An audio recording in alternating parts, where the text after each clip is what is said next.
नमस्कार, आपण पाहत आहात पुणे लाईव्ह न्यूज। पाहुयात आज दिवसभरातील ठळक घडामोडी। चाकण MIDC मध्ये बागजाईनगर खराबवाडी हद्दीतील कारखान्यात कटिंग मशीनमध्ये अडकून कामगार ठार झाल्याची घटना आज उघडकीस आली आहे। आसिफ आलम वय वर्ष 26 सध्या राहणार बागजाईनगर खराबवाडी तालुका खेड असे दुर्घटनेत ठार झालेल्या कामगाराचे नाव आहे। डायनामिक इंडस्ट्रीज बागजाईनगर या कंपनीमध्ये काम करत असताना लेदर कटिंग मशीनमध्ये अडकून त्याचा मृत्यू झाल्याची बाब समोर आली आहे। याबाबत गुन्हा दाखल करण्याची कार्यवाही महाळुंगे MIDC पोलिसांत सुरू असल्याचं समजतंय। पिंपरी चिंचवड आयुक्तालयाने 3 टोळ्यांवर मोक्का अंतर्गत कारवाई केली आहे। त्यात खेड तालुक्यातील एका टोळीचा समावेश आहे। पोलिसांनी दिलेल्या माहितीनुसार चाकण, हिंजवडी आणि बाकड परिसरातील पवार, ढमाले व राजपूत या 3 टोळ्यांवर मोक्का अंतर्गत कारवाई करण्यात आली। पोलीस आयुक्त विनय कुमार चौबे यांनी महाराष्ट्र संघटित गुन्हेगारी नियंत्रण कायद्यान्वये म्हणजेच मोक्कामध्ये कारवाई करण्याचे आदेश दिले आहेत।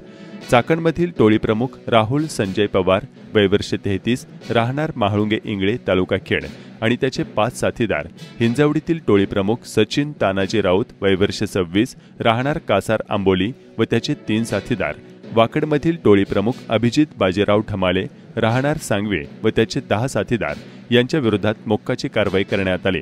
या टोळीतील आरोपींच्या विरोधात खून, खुनाचा कट रचणे, खुनाचा प्रयत्न, दरोडा, दरोड्याची तयारी करणे, खंडणी मागणे, बेकायदेशीर जमाव जमवून खुनाचा प्रयत्न करणे, दुखापत, विनयभंग, जबरी चोरी असे विविध गंभीर गुन्हे दाखल आहेत। या 3ही टोळ्यांतील आरोपींनी संघटित गुन्हेगारी टोळी बनवून हिंसाचाराच्या वर्चस्वासाठी व आर्थिक फायद्यासाठी वापर केल्याचं पोलिसांनी सांगितलं आहे। चाकण औद्योगिक भागात गेल्या काही महिन्यांच्या काळात गुन्हा, अटक, सुटका आणि पुन्हा गुन्हा अशा दुष्टचक्रात अडकलेल्या बाल गुन्हेगारांची संख्या धक्कादायकरित्या वाढली आहे। या अल्पवयीन गुन्हेगारांची सामान्य नागरिकांत मोठी दहशत असल्याची बाब समोर येत आहे। वाढती बाल गुन्हेगारी आणि जुवेनाईल जस्टिस ॲक्टच्या मर्यादा पोलिसांचे हात बांधून ठेवत आहे। अल्पवयीन गुन्हेगारांना आणि त्यांना वापरून घेणाऱ्या मंडळींना कायद्याची मर्यादा माहीत असल्यामुळे अशा बाल गुन्ह्यांचे प्रमाण चाकण परिसरात वाढत असल्याचंही दिसून येत आहे। पुणे नाशिक महामार्गावर वाढणारी प्रचंड वाहतूक व त्यामुळे होणारे वाहतूक कोंडी हा विषय मागील काही वर्षांत अत्यंत जटिल झाला आहे। पुणे नाशिक महामार्गाचे रुंदीकरण रखडले आहे। नाशिक फाटा ते चाकणपर्यंत एलिव्हेटेड मार्ग निर्मितीचे नियोजन आहे, मात्र कामास काही सुरुवात होत नाही। त्यातच आता सुरुवातीच्या 2-4 मोठ्या पावसात रस्त्याचे 3-13 वाजले आहेत। पुणे नाशिक महामार्गावर सेवा रस्त्यांना अनेक ठिकाणी धोकादायक खड्डे पडले आहेत। त्यात पावसाचे पाणी व चिखल साचल्याने अंदाज येत नसल्याने दररोज अनेक वाहने यामध्ये अपघातग्रस्त होत आहेत। सदरचे जीवघेणे खड्डे कोण बुजवणार असा प्रश्न निर्माण झाला आहे।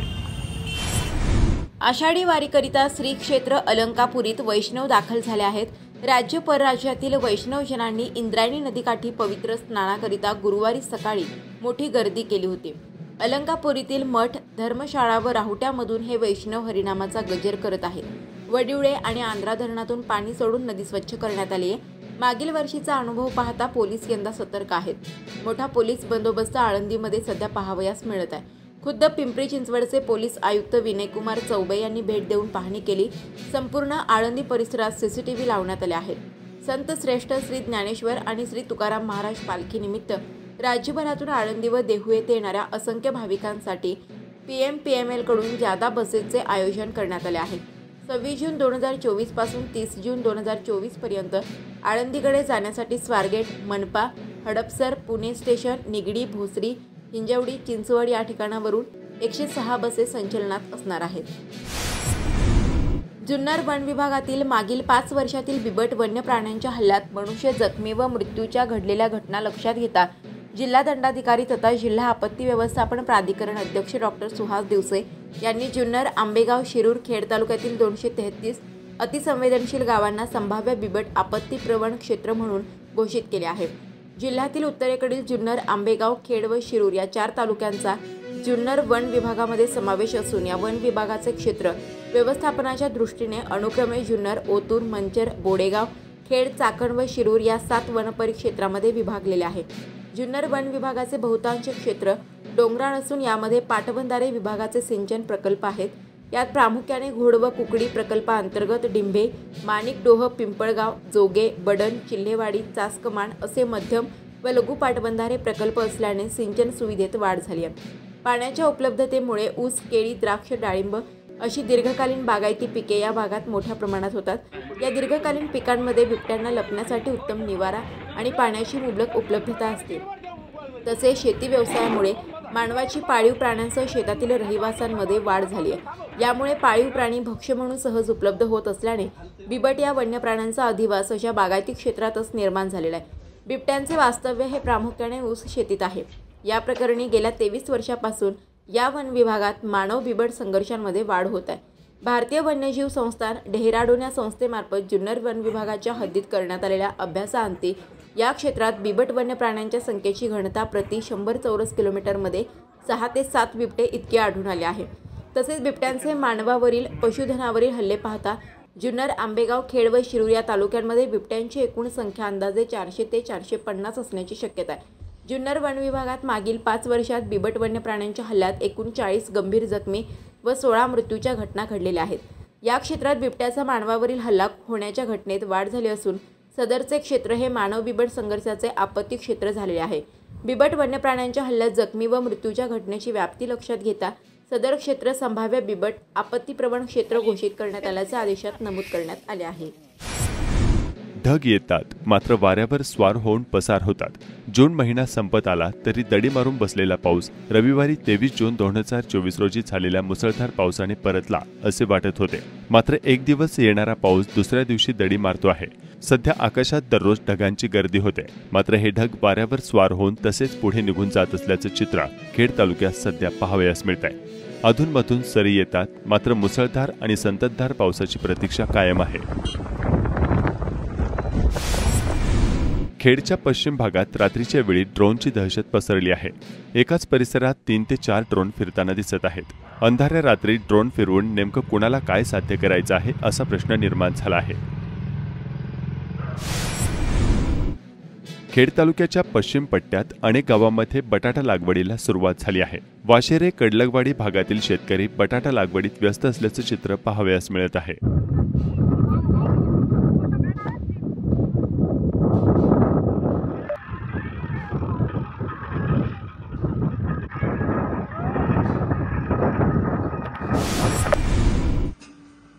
आषाढी वारीला जेवणासाठी पत्रावळीची मोठ्या प्रमाणावर गरज असते। खेड तालुक्यातील प्रियांका द्रोण पत्रावळी कुरुळी या ठिकाणाहून मोठ्या प्रमाणावर तयार झालेल्या पत्रावळी आळंदी या ठिकाणी रवाना करण्यात आल्या।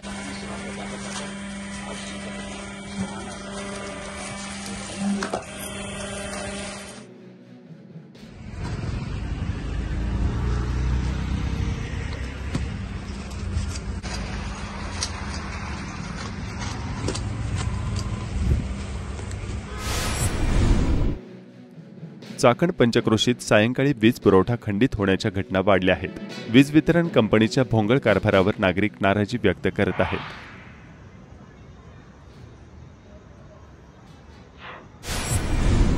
चाकणमधील दुर्गाई हृदय प्रतिष्ठानच्या अध्यक्षपदी राजगुरुनगर बँकेचे संचालक दत्तात्रय रामचंद्र भेगडे यांची निवड करण्यात आली आहे।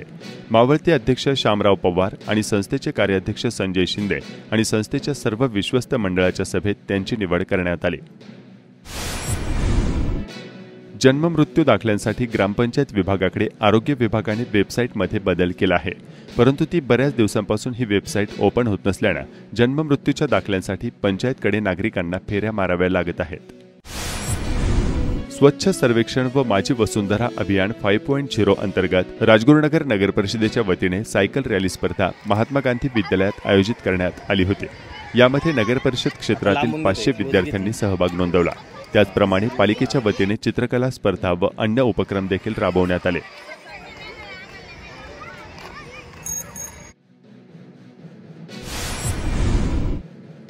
आळंदी पोलीस ठाण्याचे नूतनीकरण करण्यात आले असून पिंपरी चिंचवडचे पोलीस आयुक्त विनय कुमार चौबे यांच्या शुभहस्ते याचे उद्घाटन करण्यात आले।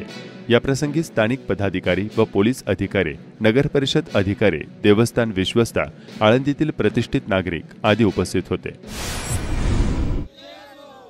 छत्रपती राजर्षी शाहू महाराज यांची 150वी जयंती वंचित बहुजन आघाडीच्या वतीने साजरी करण्यात आली। खेड तालुक्यात झालेल्या कार्यक्रमास जिल्हाध्यक्ष राजकुमार यांच्यासह पदाधिकारी व कार्यकर्ते उपस्थित होते।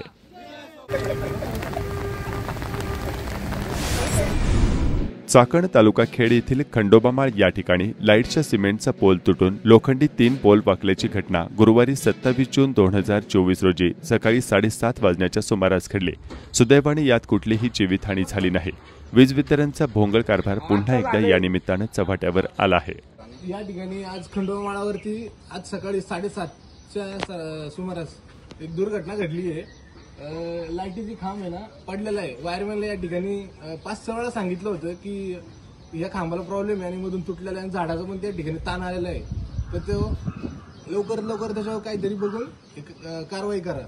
ह्याच्यामुळे काय झालं, पुढच्या रस्त्याचे दोन्ही पण खांब पडलेत, जे लोखंडी खांब होता तो पण पडलाय आणि दुसरे अजून 2 खांब पडलेले आहेत आणि याच्यामध्ये कुठलीही काही दुर्घटना झालेली नाहीये। फक्त एवढाच विषय की लोकांना चालता येत नाही, वायर पूर्ण रस्त्यावरती खाली आलेले आहेत, ते ह्याच्यावर लवकरात लवकर काय असेल ते कारवाई करून त्याच्यावरतीपासून रोडमध्ये पडलेले तर कोणी विचार केला नाही। भरपूर वेळा वायरमॅन लोकांना पण सांगितलं गेलेलं आहे, हा खांब त्याच्यामुळे पडला, पुढचा तोही खांब पडला, ताराचं वजन आल्यामुळे वाटलं। नमस्कार, आपण पाहत आहात पुणे लाईव्ह न्यूज।